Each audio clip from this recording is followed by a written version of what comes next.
কুষ্টিয়া কর অঞ্চল কার্যালয়ের নিয়োগ পরীক্ষায় চাকরি প্রার্থীদের পরিবর্তে প্রক্সি দিতে গিয়ে 4 জন আটক হয়েছেন। আজ বিকেলে অফিস সহায়ক পদে মৌখিক পরীক্ষা চলাকালে তাদের আটক করা হয়। জানা গেছে, মৌখিক পরীক্ষায় অংশ নেওয়া 4 জনের আচরণ সন্দেহজনক মনে হলে নিয়োগ বোর্ডের সদস্যরা তাদের জিজ্ঞাসাবাদ করেন।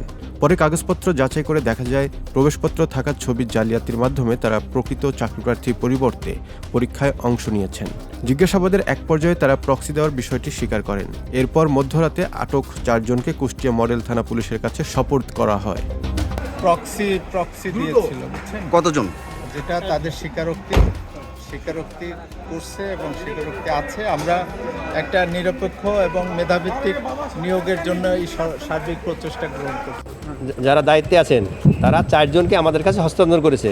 তাদের বিরুদ্ধে তারা এখন পর্যন্ত মৌখিকভাবে অভিযোগ দিয়েছেন যে তারা পরীক্ষায় অসৎ উপায় অবলম্বন করেছেন। পুলিশের প্রাথমিক ধারণা, মোটা অঙ্কের টাকার বিনিময়ে চাকরি প্রার্থীর পরিবর্তে অন্য ব্যক্তিকে পরীক্ষায় অংশগ্রহণ করিয়ে দেওয়ার জন্য একটি সংঘবদ্ধ চক্র কাজ করছে। এ ঘটনায় জড়িত অন্যদের শনাক্ত করে তাদের বিরুদ্ধেও আইনগত ব্যবস্থা নেওয়া হবে। কুষ্টিয়া মডেল থানার ভারপ্রাপ্ত কর্মকর্তা ওসি মোহাম্মদ কবির হোসেন মাতুব্বর বলেন, নিয়োগকারী কর্তৃপক্ষের সঙ্গে সমন্বয় করে পরবর্তী আইনানুগ ব্যবস্থা গ্রহণ করা হবে।